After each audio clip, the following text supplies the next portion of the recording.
Assalamualaikum warahmatullahi wabarakatuh. Perkenalkan, kami dari Angkatan 14, kelompok 2B, izin untuk memaparkan materi dengan tema reformasi birokrasi.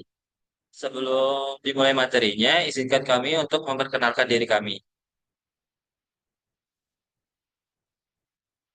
Yang pertama, ada saya, Pak Aziz Mubarak, selaku moderator, dan selanjutnya ada Saudara Akbar Bayu Ramadan, Saudara Angga Septian, Saudara M. Rizky Nurani Lesmana, dan terakhir ada Saudara Ridho Tri Amanda.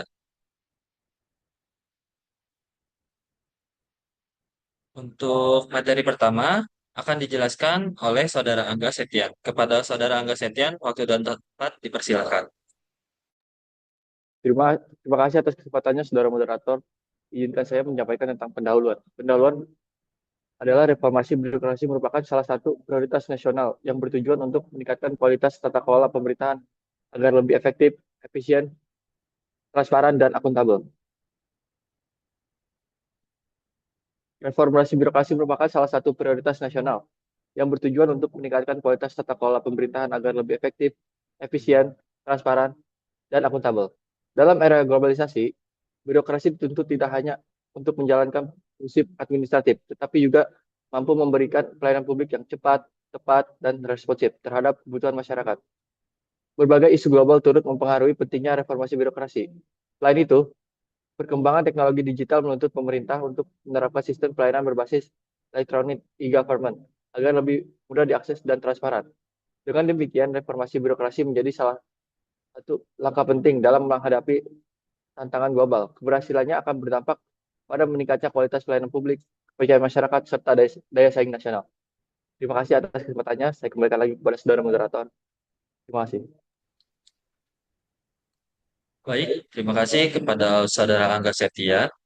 Selanjutnya akan disampaikan oleh Saudara Akbar Bayu Ramadan. Kepada Saudara Akbar Bayu Ramadan, waktu dan tempat dipersilakan. Baik, terima kasih Saudara Aji selaku moderator. Yang selanjutnya saya akan menyampaikan latar belakang dan juga tujuan dari reformasi birokrasi. Yang pertama latar belakang.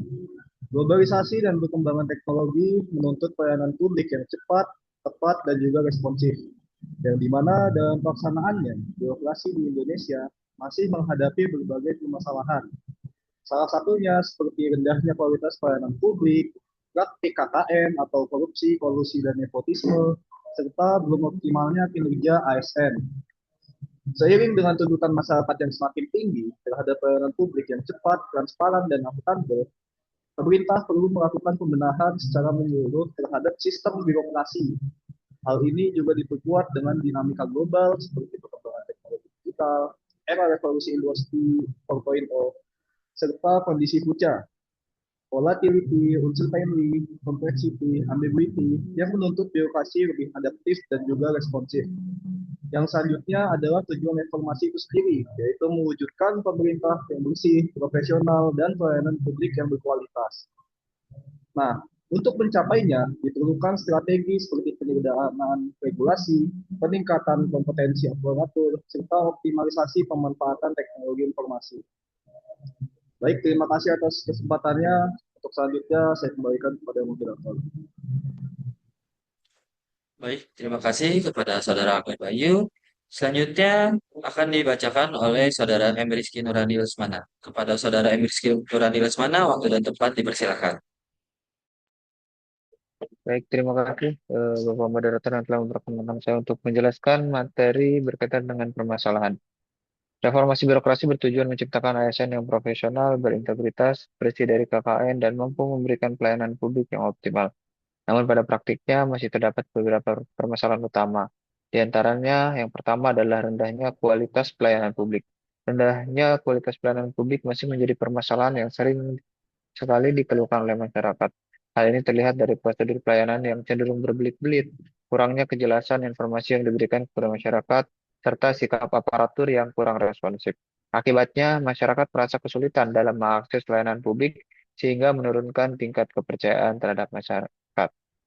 Oh, mohon izin, sehingga menurunkan tingkat kepercayaan terhadap pemerintah. Lalu untuk poin kedua, masih maraknya praktek korupsi, kolusi, dan nepotisme atau yang disingkat dengan KKN. Praktik KKN ini masih menjadi tantangan serius dalam birokrasi. Penyalahgunaan kekuasaan untuk kepentingan pribadi atau kelompok tertentu tidak hanya merugikan negara, tetapi juga merusak kepercayaan masyarakat terhadap pemerintah. Lalu untuk poin ketiga adalah kompetensi ASN yang belum merata. Masih terdapat kesenjangan kemampuan, baik dari segi pendidikan, pelatihan, keterampilan teknis, maupun pemahaman terhadap tugas dan fungsi. Kondisi ini menyebabkan kualitas pelayanan yang diberikan tidak konsisten di berbagai instansi maupun daerah. Dan yang terakhir adalah pemanfaatan teknologi yang belum optimal. Meskipun teknologi informasi berkembang pesat, masih banyak instansi yang belum mampu mengimplementasikan sistem digital secara efektif. Hal ini disebabkan oleh keterbatasan infrastruktur serta kurangnya kemampuan digital aparatur. Akibatnya, peluang untuk meningkatkan efisiensi, transparansi, dan kualitas pelayanan melalui digitalisasi belum dapat dimanfaatkan secara maksimal. Mungkin sekian pemaparan dari saya kembalikan kepada moderator. Baik, terima kasih kepada Saudara Rizky Nuradi Usmana atas pemaparannya. Selanjutnya akan dibacakan oleh Saudara Ridho Triamanda. Kepada Saudara Ridho Triamanda, waktu dan tempat dipersilakan. Terima kasih atas kesempatan yang telah diberikan. Di sini saya akan melanjutkan pembahasan yang sebelumnya disampaikan oleh Saudara Rizky. Alternatif pemecahan masalah. Yang pertama, rendahnya kualitas pelayanan publik. Permasalahan kurangnya standar pelayanan yang konsisten, minimnya orientasi pada kepuasan masyarakat. Solusi, penyederhanaan SOP dan peningkatan pelayanan prima.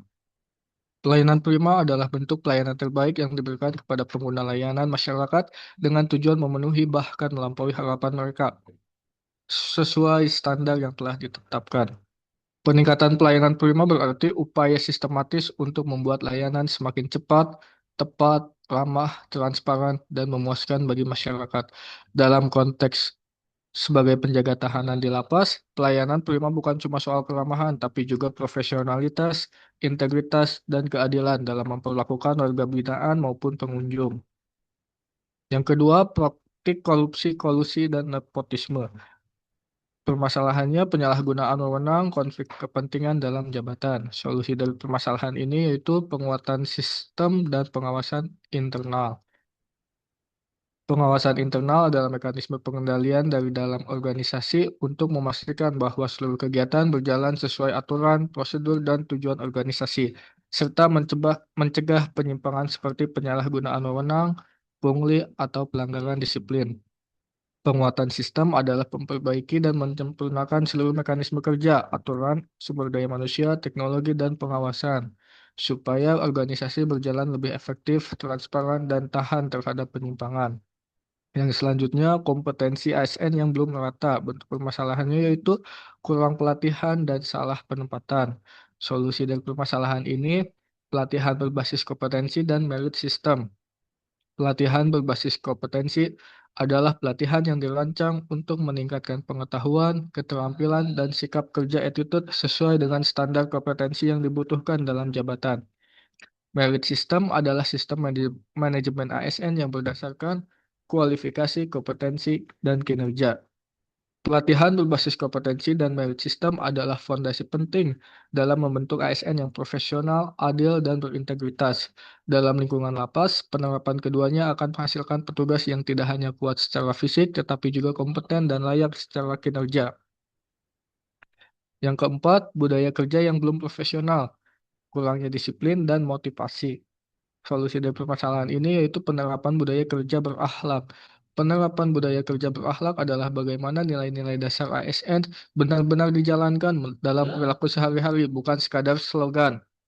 Budaya kerja berakhlak adalah pedoman perilaku ASN yang terdiri dari 7 nilai utama, yaitu berorientasi pelayanan, akuntabel, kompeten, harmonis, loyal, adaptif, dan kolaboratif. Yang terakhir, pemanfaatan teknologi yang belum optimal.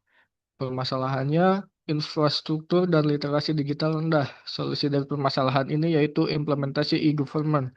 E-government, electronic government adalah pemanfaatan teknologi informasi oleh pemerintah untuk memberikan layanan publik, meningkatkan efisiensi administrasi, dan memperkuat transparansi. Salah satu bentuk implementasi e-government yaitu pendaftaran kunjungan lapas secara online.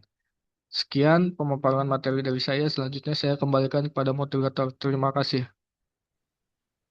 Baik, terima kasih kepada Saudara Ridho Triamanda atas pemaparannya.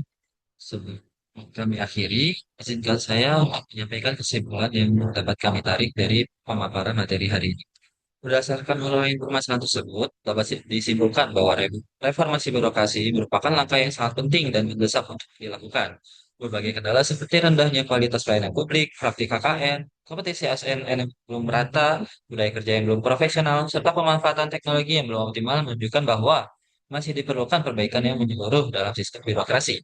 Oleh karena itu, diperlukan komitmen yang sangat kuat dari pemerintah serta dukungan dari seluruh elemen masyarakat untuk mendorong terwujudnya birokrasi yang bersih, profesional, dan berorientasi pada pelayanan. Upaya perbaikan tidak hanya dilakukan pada aspek sistem dan regulasi, tapi juga pada peningkatan kualitas sumber daya manusia dan pemanfaatan teknologi secara maksimal. Dengan terlaksananya reformasi birokrasi yang efektif dan berkelanjutan, diharapkan mampu menciptakan pelayanan publik yang lebih baik, meningkatkan kepercayaan masyarakat, serta memperkuat daya saing bangsa di tengah tantangan global yang semakin kompleks. Sekian dari kami. Apabila ada salah atau kami maafkan, wabillahi taufiq wal hidayah. Wassalamualaikum warahmatullahi wabarakatuh. Terima kasih.